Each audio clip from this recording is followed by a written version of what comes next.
Good morning, Bucknutters. It is Thursday, March 11th, 2021. I am Dan Rubin. This is the Bucknuts Morning 5 and change. We will be joined in just a minute by 24/7 Sports Director of Recruiting, Steve Wiltfong. However, first order of business, the Buckeye Hoopsters are in action today at 2 p.m. The 5th-seeded Buckeyes will take on the 12th-seeded Minnesota Golden Gophers, who beat Northwestern 51-46 yesterday. The game is at Lucas Oil Stadium. We will be all over it. Lucas Oil Stadium is in Indianapolis. That is also where Steve Wiltfong is. Steve, how goes it? Hey, good morning, Daniel. They're allowing fans at that game, right?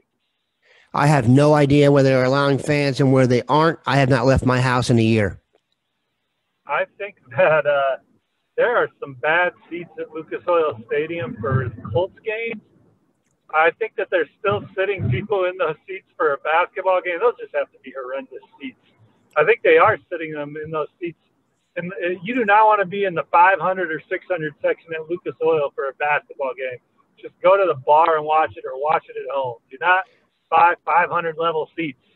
The stadium experience for a basketball game, like if you've been to a Final Four or something, it's largely garbage. You can barely see it. It's a weird shooting situation for the guys. They set these up to maximize attendance, but it's not a good watch. Anyway, let's bring it home. Let's bring it into your wheelhouse. I sit here in the Gem City. Ohio State offered an offensive lineman from the Gem City, Huber Heights Wayne stud, Emile Wagner. It took a little longer for him to get an offer than we expected, and as I was telling you before the show, it's actually kind of interesting. Wagner is the backup center on the Wayne Warriors basketball team. The other backup center is Alabama tight end commitment Elijah Brown, who did not get an offer from Ohio State. So if a football game broke out at a basketball game, you can look for Wayne to do quite well. How well do you think Ohio State will do in the recruitment of Emile Wagner? Well, they instantly shoot to the lead group for Emile Wagner. You know, he had been high on Notre Dame and Stanford, Kentucky, where his brother plays, and Penn State.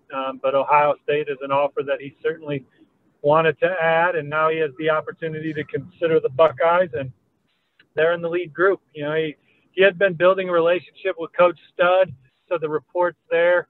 He had a really good conversation with Ryan Day when he was offered, and he really liked the personality and feel he got from Coach Day. So Coach Day made a fast impression, and so Ohio State's in great shape for Emile Wagner. Emile Wagner is doing a virtual tour of Notre Dame with Brian Kelly today. He told me that he wants to visit self-guided tours at Ohio State, Penn State, and Notre Dame in the near future as well. So I wouldn't be surprised if he's closing in on a college decision. And Ohio State, you know, with any kid that they offer, they're going to shoot to the top of the list, and they have a great shot at this kid who's pretty much a high achiever in everything he does. He's successful on the football field. He's terrific in the classroom. I believe his mom's a doctor. She wants him to go in that route. Dad wants him to be a lawyer. So those are the kind of expectations that they have in the Wagner house for young Emile. And I think Ohio State's in the thick of it for him right now. What's kind of interesting is his older brother, Emile Wagner, who was in camp with the Chicago Bears as a tight end this past year, was a standout 6'7" basketball player at Wayne, helped them win a state championship, never played football, went out his senior year and was basically one of the best receiver, tight end type guys in Ohio, and would have played football at Ohio State, had offers from a lot of football schools, was holding out for an offer from Ohio State, didn't get it. So he went and played basketball at Iowa instead. That didn't work out. He transferred to Kentucky to play football, and then he went to the Bears. So there is an interest in Ohio State and the Wagner household. It's been there for a while. I happen to think Emile will be a Buckeye, and it will be a big pickup. Like you said, the reports on him on the field are good. The reports off the field are even better. Great guy to invest in. Another young guy we need to talk about, and we rarely go this deep into the ledger for you, but you did a story on Richard Young, a class of 2023 running back. Saying that out loud makes me feel even older. But this is a young guy who has offers already from Alabama, Ohio State, and Oklahoma. He's from near Fort Myers, and when you interview him, he knows his stuff. This kid must be something special to be on the radar this early for such good schools. Well, he's got over 30 offers. He's the number one running back in the top 247, and as Tony Alford and Ryan Day and those guys look to land a guy like Nicholas Singleton or Dallin Hayden in the 2022 class, they've already, they're already working hard in 2023, and Richard Young's a top target, and Ohio State's near the top of his list. That's going to be a slobber knocker of a recruitment, as Richard's already building strong relationships with several programs, Ohio State being one of them. We're going to take a quick break, come back and talk cornerback recruiting. All right, we are back. Ohio State has two cornerbacks in the fold for the class of 2022. Florida native Jaheim Singletary and suburban Cincinnati native by way of Louisiana, Jair Brown. One of the names that came up in the past few weeks, you did a story on Toriano Pride. However, when I first heard about it, it was under the auspices that he's a Clemson lock, and you tell me that's not the case. No, I think that Clemson's in very good position, but as you guys have followed recruiting lately, Ohio State and Clemson go head-to-head often, and this is another prospect that I think that Ohio State's going head-to-head with Clemson. Toriano Pride just dropped the top 7 last weekend. Talking to a source close to him, Clemson and Ohio State are the two near the top of the list for Pride, and I think Ohio State, this is a guy they're really pushing for. This is a guy they covet. I saw Toriano Pride at the Myrtle Beach NFA 7-on-7 tournament playing for the Midwest Boom, and just what a smooth cover corner, terrific feet. He's a guy that doesn't have to put a finger on a receiver, and he's got them covered. You see these guys that like to be physical with receivers, and Pride's certainly capable of that, as he's, a pretty physically ready to go prospect in that regard. But just his ability to change direction and cover in space, anticipate what receivers are doing, his high football IQ.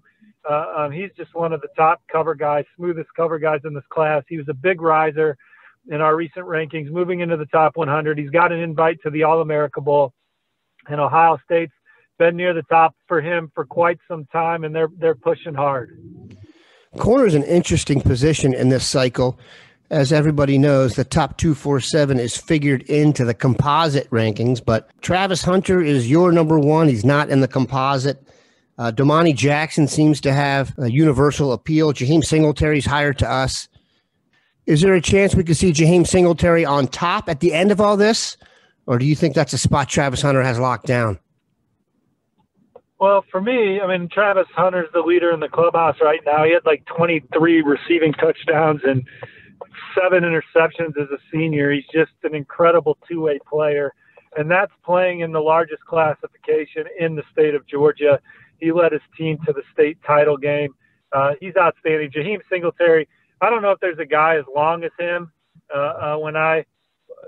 Guys I've seen in person, his length is just tremendous. Him and Toriano Pride are just, seeing them live in 7-on-7 settings, they were both just erasers. People just didn't challenge them. Singletary has shined in a receiver role in those settings as well. He's outstanding. He's certainly in the conversation for number one. You look at those top 5 guys. Domani Jackson is very athletic, incredibly physical. And then you have the Dalen Everett kid at IMG. He's the fastest player on IMG's team, legit 4.4 guy. He's from the state of Virginia. So this is a deep, talented cornerback year, and Ohio State's got one of the elite guys in the fold already, and they can go out and land Toriano Pride to go with what they already have. That'll be, that'll certainly boast one of the top corner classes in the country. Let's finish with this. We talked about it last week. Drew Aller, quarterback out of Medina, the top quarterback in the state of Ohio, has verbally committed to Penn State. We mentioned that Mike Yursich being on the staff, he's a Euclid native, may have been the trigger. Is that what you think happened, and how worried should Ohio State be about going up against Aller? Well, I think that Yursich was the difference in that recruitment. He had the relationship with him the longest and identified Drew Aller as a top quarterback before anybody did, including us. And, the recipe to beat Ohio State is Ohio State can't take everybody. So, getting guys that are capable of beating Ohio State, it's not easy to beat Ohio State, obviously. And so I'm not saying anything y'all don't know or anything profound, but to beat Ohio State, you got to be terrific at the quarterback position. And the times that Penn State has given Ohio State hell, they had Trace McSorley who's playing in the NFL. I think Drew Aller's capable of playing in the NFL. We have him ranked in the top 100. Think he's talented. Think he's good enough to play anywhere in the country. Getting speed at the skill positions. Penn State's certainly done that historically. And then having guys that can develop into pass rushers. And, Penn State's always boasted some of the best defensive linemen in the league. And you look at guys like Jason Owe coming into this year, that it looks promising. So the recipe to beat Ohio State is not easy. But I think Penn State has been the closest to it in the Big Ten. And Drew Aller's another commitment that keeps them in the conversation of, Ohio State, their toughest game in the league, I think, is going to be Penn State. Couldn't agree more. And yes, it's disappointing to see Drew Aller go, but lest we forget, the number one player in the country in the class, Quinn Ewers out of Texas, is headed to Ohio State. Exactly. The number one guy on our board, Steve Wiltfong, we appreciate him stopping by. Have a good one, Bucknutters. Take care, y'all. See you on the front row.